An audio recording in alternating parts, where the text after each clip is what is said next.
The fighting nerds are the best thing about MMA in 2024. Now, for those who aren't aware, the fighting nerds are an MMA gym based in Brazil, and there's a certain 4 individuals who have brought a lot of entertainment to the UFC this year. Those 4 individuals are Caio Borralho, Carlos Prates, Gene Silva, and Mauricio Ruffi. Now, Caio is known for having really good grappling, however his striking wasn't on the same level of his grappling, and he knew if he wanted to make it to the big leagues of MMA, then he had to brush up on his striking skills, and this led to him pairing up with Pablo Sucupira, who was a Muay Thai fighter and also a boxer. Together, Kai and Pablo started the Fighting Nerds Gym, and the name itself is quite unique, the Fighting Nerds, and this all stemmed from Caio's love for maths and chemistry, and also Pablo's experience with a desk job. The name of the gym is to why they wear their signature look, which is the glasses with the plaster on them, leaving them looking like the Dudley Boys from the WWE. But we wear these glasses to show the team's philosophy, which is intelligence and strategy. And now that I've spoke about the identity of the Fighting Nerds, it's only right that I talk about the 4 fighters, why everyone is so excited about this MMA gym. We're going to start off by talking about Mauricio Ruffi.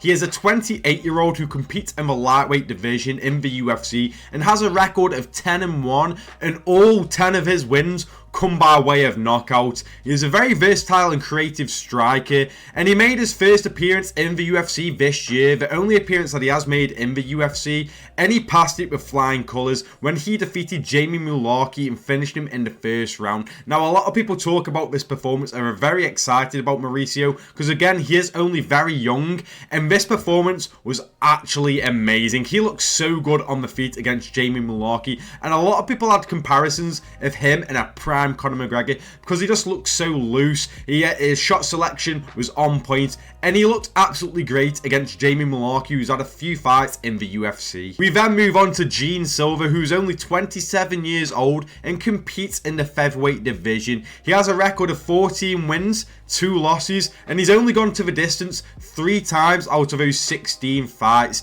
He won on the Dana White Contender Series late last year and has had 3 fights in the UFC, all in 2024, and he's won all of these 3 fights by way of KO/TKO. He competed at UFC 303 where he took on UFC veteran Charles Jourdain, and he actually became the first person to ever finish Charles Jourdain, which is really impressive and looks great on his record. And only 2 weeks later, he moved up a weight division and took on a short notice fight against another UFC veteran and durable fighter, Drew Dober, and was able to get a TKO finish against him via doctor stoppage. Taking the fight on 2 weeks notice after you just competed 2 weeks before in a weight division above your normal weight division. He competes at featherweight usually, but he had to move up to the lightweight division to take on Drew Dober, and then to finish Drew Dober as well and have a very entertaining fight. It says a lot about Gene Silva, and there's a lot of people talking about Gene Silva and can't wait to see more of him, especially considering he's only 27 years old. And then you have Carlos Prates, who is a 31-year-old who competes in the welterweight division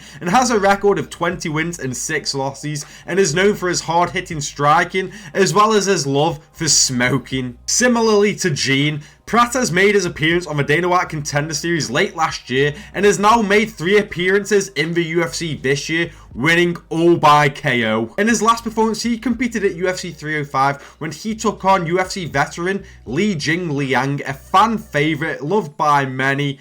And Carlos Prates became the first person to ever knock out Li Jingliang in brutal fashion. And that performance has really helped to put Carlos Prates' name on the map and left fans wanting more of him as he walked through Li Jingliang with relative ease. And then you have Caio Borralho. He is 31 years old and competes in the middleweight division. He has a record of 17-1, and his only loss came almost a decade ago in his second ever MMA fight. Caio is the main man of the Fighting Nerds and is arguably the most well-rounded out of all of the fighters. He made 2 appearances on the Dana White Contender Series where he got a decision win and also got a knockout, which led to him getting a contract by the UFC, and now he has 7 wins inside the octagon. And in his last performance, he picked up his biggest win yet against former title challenger Jared Cannonier in his first ever UFC main event. event. After such a big win, Kyle will end up climbing through the rankings quite quickly, and he's more than likely just 1 or 2 victories away from a title shot in the middleweight division. And given his performances and how well-rounded he really is, it seems as though he is a serious threat to the middleweight champion. The fighting nerds have burst onto the scene this year, and it seems like the hype train isn't going to slow down anytime soon. It is full of charismatic and entertaining fighters, which is leaving UFC fans wanting even more. But what do you guys think about the fighting nerds? Are you on the hype train? Are you not on the hype train? Let me know in the comments. Thank you for watching the video, and I'll see you in the next one.